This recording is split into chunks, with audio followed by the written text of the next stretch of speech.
How to set up two-factor authentication on YouTube. Want to protect your YouTube account from unauthorized access? Setting up two-factor authentication is the best way to secure your account.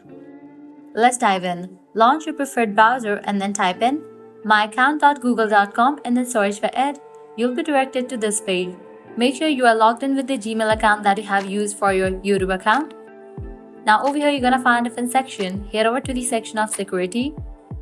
Then scroll down. You'll find the section of two-step verification. Click on it. Enter your password and click on next. You'll be directed to this page. For two-step verification, you're gonna get different options such as passkeys, Google prompt, authenticator, phone number, and backup codes. You can use any of two options from here.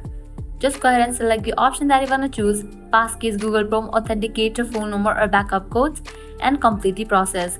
After you do that, you have just set up two-factor authentication. So this was really simple and quick process. This way you can easily set up two-factor authentication on YouTube. If this video was helpful, don't forget to like, share, and subscribe to our channel. Thanks for watching.